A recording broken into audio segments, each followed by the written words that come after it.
এক বিকেলে দুই বন্ধু বেরিয়ে পড়লাম সিআরবিতে খানিক গল্প আর নতুন স্মৃতি জমানোর উদ্দেশ্যে। তারপর আমি জুতা পরে রেডি হচ্ছিলাম, দুজনেই একদম টিপটপ। প্রথমে আমরা ওয়ালেস মোড় গেলাম, সেখান থেকে অটোরিকশা টাইগার বাস মোড় পর্যন্ত জনপ্রতি ভাড়া হচ্ছে 20 টাকা। টাইগার বাস যাওয়ার পথে রাস্তার দুপাশে আমবাগান, সবুজে ঘেরা পথ, একদম শান্ত আর সুন্দর। হাওয়া এমন ফ্রেশ লাগছিল যেন বিকেলটা নিজের মতো করে সাজিয়ে রেখেছে। রাস্তা পার হয়ে দুজনে একটু ভিডিও করলাম, ক্যামেরার সামনে একটু স্টাইলও মারলাম।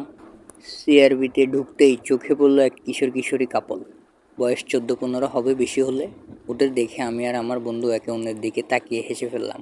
এই ছোট বয়সে ওদের স্টাইল সিন দেখে মুহূর্তটাই আরেকটা মজার গল্প হয়ে গেল।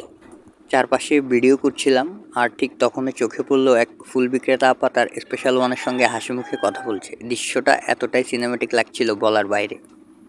তারপর আমিও একটু পোজ দিয়ে কিছু ছবিও তুলে নিলাম, চারপাশের মুহূর্তগুলো ক্যামেরায় বন্দি করলাম। তারপর ফুলের স্টলগুলো ঘুরে ঘুরে ফুল দেখছিলাম, দামও বেশ চড়া মনে হলো। পরে উপরের জায়গায় উঠে আবার একটু ছোটোখাটো ভিডিও করলাম, উপর থেকে পুরো জায়গাটা আরও সুন্দর লাগছিল।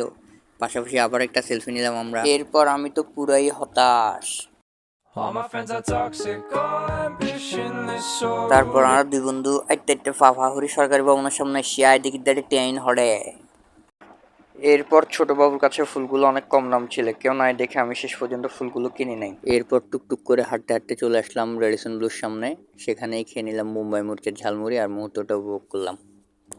তারপর দুই বন্ধু মিলে রয়্যাল হাটে গেলাম, এক ফেমাস এবং অসাধারণ খাবারের জায়গা। আমরা খেয়েছি চিকেন টিক্কা, চিকেন চাপ, পরোটা এবং সন্ধ্যার ছোটোখাটো খাবার। সব মিলিয়ে স্বাদ এবং অভিজ্ঞতা একদম অসাধারণ ছিল।